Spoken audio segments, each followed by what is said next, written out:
ஒரு தவறு செஞ்சால் மட்டும்தான் இந்த தவறு நம்ம அடுத்தது எப்படி திருத்திக்கலான்ட்டு நம்ம வந்து நினைக்க முடியும். தவறு செய்யாமல் நம்ம இருக்கும்போது என்ன ஆகுதுன்னா அவங்க பெரிய லெவலில் வந்து அச்சீவ்மெண்ட் வந்து பண்ண முடியாது. இது எல்லா ட்ரேடர்களும் இல்லை ஒரு பிஸ்னஸ் மேனும் வந்து தெரிஞ்சுக்கணும். அப்படின்னா ஒரு தவறு நடக்கும்போது நம்ம என்ன பண்ணுவோம், நேற்று வந்து இந்த தவறு நான் செஞ்சுருக்கிறேன், இன்றைக்கி இந்த தவறு நான் செய்யக்கூடாதுன்னு உடனே நம்ம திருத்திக்குவோம். திருத்திட்டா தான் அவர் பிஸ்னஸ் மேன். திருத்திக்கலைனாவே அவர் பிஸ்னஸ் மேன் கிடையாது. அவர் எப்போவுமே அவர் காலங்காலமாகவே வருஷ கணக்கிலேயே அவருடைய பிஸ்னஸ் வந்து டெவலப் ஆகாது. அப்படின்னா தவறு செய்கிறவங்க மட்டும்தான் பிஸ்னஸ் மேன் அப்படிங்கிறது தான் வந்து MCX ஸ்கூல் வந்து எல்லாத்தையும் நான் வந்து சொல்கிறேன். அப்போனா இந்த தவறு யார் யார் செஞ்சுருக்காங்க அப்படிங்கிறது வந்து எங்களுடைய ஃபில்டர் பண்ணி நாங்கள் வந்து கிளாஸ் எடுக்கிறோம் பார்த்தீங்களா சேலத்தில், அவங்களுக்கு ஃபில்டர் பண்ணி என்னென்ன தவறு செஞ்சுருக்கீங்க அப்படின்ட்டு ஃபஸ்ட்டு அவங்ககிட்ட நான் வந்து கேட்பேன். நீங்கள் என்னென்ன டெக்னிக்கல் யூஸ் பண்ணுறீங்க, நீங்கள் எப்படி எந்த மாதிரி ட்ரெண்டில் வந்தால் பை பண்ண போகிறீங்க, எந்த மாதிரி ட்ரெண்டில் வந்தால் நீங்கள் செல் பண்ண போகிறீங்கிறது நான் வந்து கேட்டதுக்கப்புறம் தான் அவங்களுக்கு நான் வந்து டெக்னிக்கல் வந்து சொல்லிக் கொடுப்பேன். ஏன்னா அவங்களோட தவறு வந்து அவங்க வந்து திருத்திக்கணும். திருத்திட்டா தான் அவங்க வந்து அச்சீவ்மெண்ட் வந்து பண்ண முடியும். இது எல்லா நண்பர்கள் நீங்கள் வந்து புரிஞ்சுக்கணும்.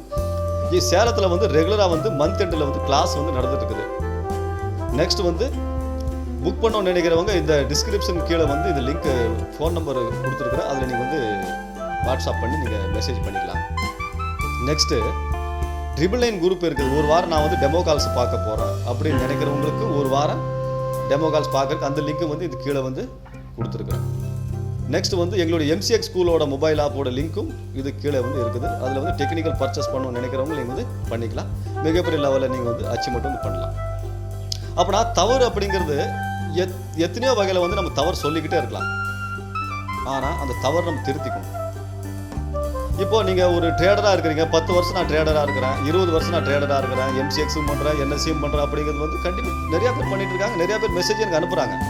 ஆனால் எல்லாரும் ப்ராஃபிட் பண்ணுறாங்களா அப்படின்னு கேட்டால் 110% ப்ராஃபிட் பண்ணுவாங்க, 90% எல்லாருமே வந்து லாஸ் பண்ணிட்டு இருப்பாங்க. இதோடைய காரணங்கள் என்ன அப்படின்னு கேட்டால் அவங்களோட தவறுகள் அவங்க திருத்திக்கல அப்படிங்கிறது தான். அவங்களோட தவறுகள் அவங்க திருத்திருந்தாவே ஒரு பெரிய லெவலில் அச்சீவ்மெண்ட் வந்து பண்ணியிருக்கலாம். அப்போனா மாதம் வந்து ஒரு டெக்னிக்கல் முடிச்சுக்கிறீங்க. இப்போ எங்களோட MCX ஸ்கூலோட வகுப்பு நீங்கள் முடிச்சுக்கிறீங்க, இல்லை வேற ஒரு யாரோட வகுப்பு நீங்கள் முடிச்சுக்கிறீங்க, இல்லை நானே சுயமாக வந்து ஒரு டெக்னிக்கல் நானே வந்து சுயமாக நான் வந்து ஆப்ரேட் பண்ணுறேன், சுயமாக நானே வந்து செய்கிறேன் அப்படிங்கிற நினைக்கிறவங்களுக்கு சொல்கிறேன். பொதுவாக வந்து ஒரு மாதம் வந்து ஒரு 20 நாள் ட்ரேடிங் டே இருக்குது அப்படின்னா 20 நாளில் ஒரு நாளைக்கு 2 கால்ஸ் நீங்கள் அட்டன் பண்ணுறீங்க, அப்புறம் 40 கால்ஸ் அட்டன் பண்ணுறீங்க ஒரு மாதத்தில் அப்படின்னா அந்த 40 கால்ஸில் வந்து எவ்வளோ ஸ்டாப் லாஸ் ஆகிருக்குது, எவ்வளோ டார்கெட் ஆகிருக்குது அப்படின்னு நீங்கள் கால்குலேஷன் பண்ணாமல் உங்களோட ஸ்ட்ராட்டஜி எந்த அளவுக்கு அக்யூரேட்டாக இருக்குதுங்கிறது நீங்கள் வந்து புரிஞ்சிக்கலாம். அப்போனா ஒரு 10 ஸ்டாப் லாஸ் கூட ஆகட்டும். ஒரு 40 கால்ஸ் அட்டன் பண்ணுறீங்க ஒரு மந்த் எண்டில் 40 கால்ஸ் நீங்கள் அட்டன் பண்ணி முடிச்சதுக்கப்புறம் 10 ஸ்டாப் லாஸ் ஆகிருக்குது, 30 வந்து ஹிட் ஆகிருக்குது. அந்த 30ல் வந்து 10 ஸ்டாப் லாஸ் நீங்கள் கழிச்சிட்டாவே மிச்சம் வந்து 20 கால் வந்து ஹிட் ஆகிருக்குது. அந்த 20 காலில் வந்து ஒரு 2 கால்ஸ் வந்து புரோக்கிங் நீங்கள் கழிச்சிட்டாலுமே மிச்சம் வந்து 18 கால் வந்து உங்களுக்கு ஹிட் ஆகிருக்குது. அப்போனா உங்களுடைய ரிஸ்க் வந்து 1000 ரூபா நீங்கள் போட்டிருந்தா ஒரு கால்ஸுக்கு 18,000 ப்ராஃபிட்டு, நீங்கள் ஒரு கால்ஸுக்கு 2000 நீங்கள் ரிஸ்க் எடுத்திருந்தா உங்களுக்கு 36,000 ப்ராஃபிட். இப்படி பண்ணால் மட்டும்தான் நம்மளால் வந்து அச்சீவ்மெண்ட் வந்து பண்ண முடியும். இது எல்லா ட்ரேடர்களுக்கு நான் வந்து சொல்கிறது. அப்படின்னா டெக்னிக்கல் வந்து இப்போ எங்களுடைய வகுப்பு நீங்கள் பார்த்தீங்க அப்படின்னா எந்த மாதிரி வந்தால் பை, எந்த மாதிரி வந்தால் செல்லு, இது ஒரு நாளைக்கு முதல்ல நீங்கள் வந்து ப்ரெடிக்ட் பண்ணிக்கலாம். நீங்கள் ரொம்ப ஒரு குழப்பம் பண்ணி ரொம்ப ரிஸ்க் எடுக்கணும் அப்படிங்கலாம் நீங்கள் கிடையாது. அதாவது ஒரே ஒரு டெக்னிக்கல் நான் உங்களுக்கு சொல்லிக் கொடுக்க போகிறோம் அப்படின்னா அந்த டெக்னிக்கலில் கால்ஸ் வருமா வராதா அப்படிங்கிறது ஒரு நாளைக்கு முதல்ல நமக்கு தெரிஞ்சு போயிடும். ஒரு நாள் கழிச்சு நம்ம அதை வந்து பார்க்க போகிறோம். அப்படின்னா அந்த அன்றைக்கி நம்ம கால்ஸ் வரலைன்னா அந்த அன்றைக்கி நம்மளுக்கு இல்லை கால்ஸ் அப்படின்னு நம்ம வந்து வேறு ஏதாச்சும் வேலை இருந்தால் நம்ம வந்து செய்ய ஆரம்பிக்கலாம். இல்லை நம்ம டெக்னிக்கல் வேறு ஏதாச்சும் சிம்பிளாக ஏதாச்சும் எப்படி ஆகுது, மார்க்கெட் எப்படி நடக்குதுன்னு நம்ம வந்து வாட்ச் பண்ண தான் பார்க்கணும். நம்ம உள்ளே போய் காசு கொண்டு போய் வேணும்ன்ட்டு நம்ம ட்ரேட் வந்து பண்ணக்கூடாது. இதுதான் தவறுன்னு சொல்கிறேன். இதுதான் தவறு. நம்ம டெக்னிக்கலில் கால்ஸ் வரல அப்படின்னா நீங்கள் ஏன் ட்ரேட் பண்ண போகிறீங்க? அந்த மாதிரி ட்ரேட் பண்ணால் அவங்களால அச்சீவ்மெண்ட் பண்ண முடியுமா?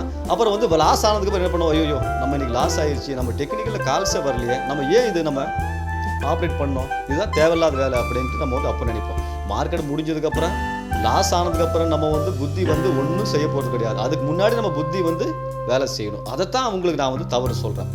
இப்போது நீங்கள் காசு வந்து ட்ரேடிங் அக்கௌண்ட்டில் வந்து ரெகுலராக நீங்கள் வந்து போட்டுக்கிட்டே இருக்கிறீங்க. ஆனால் ஒரு நாளும் பே அவுட் எடுத்து ஏடிஎம்மில் போய் காசு எடுத்துக்கிறீங்களான்னு கேட்டால் 100க்கு 90% யாரும் வந்து எடுத்துக்க மாட்டாங்க. ஒரு அடிக்ட் மாதிரி வந்து இந்த மார்க்கெட்டில் வந்து அவங்க கதினே கடந்துட்டு இருப்பாங்க. மார்க்கெட்டை வந்து கதி மாதிரியே கிடப்பாங்க. அந்த மாதிரி இருக்கிறவங்க வந்து ட்ரேடிங் வந்து பண்ண முடியாது.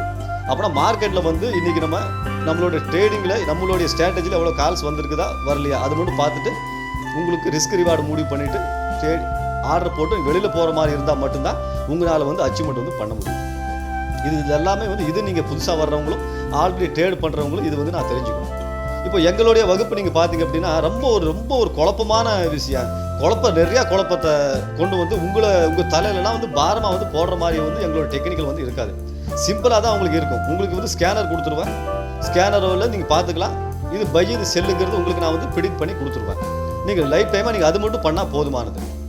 ஏன்னா நாங்கள் 20 வருஷமாக அதை ஆப்ரேட் பண்ணுறோம். எந்த கால்ஸ் எந்த ஸ்ட்ராட்டஜி தான் ஒர்க் ஆகுது அப்படிங்கிறது வந்து நாங்கள் வந்து ஆப்ரேட் பண்ணி அந்த ஸ்ட்ராட்டஜி தான் வந்து உங்களுக்கு சொல்லி கொடுத்துட்டுருக்கோம். லைவ் மார்க்கெட்டில் தான் உங்களுக்கு கிளாஸ் எடுத்துகிட்டு இருக்கிறோம். நீங்கள் வந்து என்ன பீஸ் எங்களுக்கு வந்து கிளாஸுக்கு நீங்கள் வந்து கொடுக்குறீங்களோ அந்த பீஸ் வந்து நான் உங்களுக்கு லைவ் மார்க்கெட்டில் நான் வந்து எடுத்து கொடுத்துருவேன். நெக்ஸ்ட்டு நீங்கள் வந்து நான் என்ன உங்களுக்கு டெக்னிக்கல் சொல்லி கொடுக்கணும் அந்த கால்ஸ் வந்து 1 மாதம் to 2 மாதம் வந்து உங்களுக்கு நான் வந்து கால்ஸை அனுப்பிட்டுருப்பேன். இந்த ஸ்ட்ராட்டஜி நம்மளோட கால்ஸ் இன்றைக்கி வந்து பை ஆகிருக்குது, இது செல் ஆகிருக்குது, நீங்கள் பாருங்கள், இதெல்லாம் ப்ரெடிக்ட் பண்ணி இதெல்லாம் நீங்கள் வந்து கண்டினியூ பண்ணணும் அப்படிங்கிற மாதிரி நான் வந்து சொல்லி கொடுத்துருவோம். இது எல்லா ட்ரேடருக்கும் நீங்கள் வந்து புரிஞ்சுக்கணும். அதாவது டெக்னிக்கல் முடித்தவங்க, புதுசாக வர்றவங்களுக்கு நான் இந்த மாதிரி தான் வந்து சொல்லி கொடுப்பேன். நீங்கள் வந்து இது ஒன்றும் பண்ணால் போதுமானது. அப்போ நான் நிறையா குழப்பத்தை வந்து கொண்டு வந்து உள்ளே போட்டு நிறையா குழப்பம், இந்த உலக மார்க்கெட்டு, அந்த நியூஸ் என்னாச்சு, இந்த நியூஸ் என்னாச்சு அப்படிங்கிறதெல்லாம் நம்ம குழப்பம் பண்ணி நம்ம டிவி பார்த்துட்டு இதெல்லாம் பார்த்துட்டு உட்காந்துட்டு இருக்கும்போது நம்மளால் ட்ரேடிங் வந்து பண்ண முடியாது. நம்ம எடுத்து வச்ச ஸ்டாக் வந்து டார்கெட்டில் போய் நிற்கும். இதெல்லாம் நீங்கள் வந்து நோட் பண்ணி பார்க்கணும்.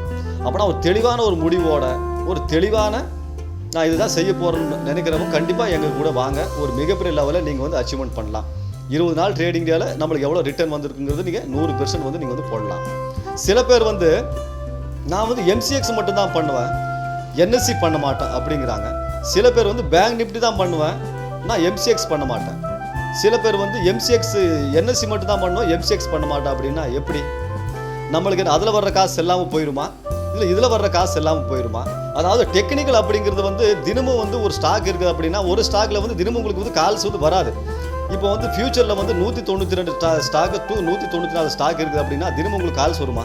அப்படின்னா அதில் ஏதோ ஒரு 2 கால்ஸு இல்லை ஏதோ ஒரு 2 ஸ்டாக்ல to 3 ஸ்டாக்ல தான் நம்ம வந்து கால்ஸ் வந்திருக்கும். அது ஒன்று. நெக்ஸ்ட் வந்து பேங்க் நிஃப்டியில் வந்து வாரத்தில் ஏதோ 1 நாள் to 2 நாள் தான் நம்மளுக்கு வந்து கால்ஸ் வரும்.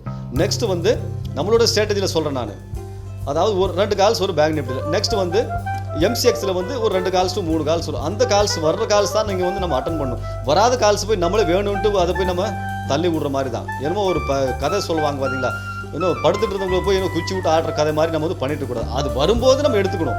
அப்படின்னா காசு வரும்போது எடுத்துக்கணும். நம்மளுக்கு இப்போ பசிக்கும் போது சாப்பாடு சாப்பிட்றோம், எவ்வளோ ருசியான சாப்பாடாக இருந்தாலுமே வந்து பசி அடங்கிறதுக்கப்புறம் நம்மளால் சாப்பிட முடியுமா?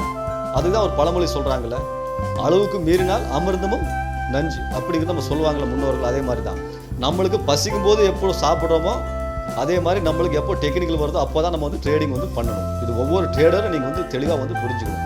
ஆனால் இந்த மாதிரி நீங்கள் ஃபாலோ பண்ணாவே நீங்கள் மிகப்பெரிய லெவலில் வந்து நீங்கள் அச்சீவ்மெண்ட் பண்ணலாம். தினமும் ஏடிஎம்மில் போய் காசு எடுத்துகிட்டு நீங்கள் வந்து லைஃப்பை வந்து என்ஜாய் பண்ணலாம்.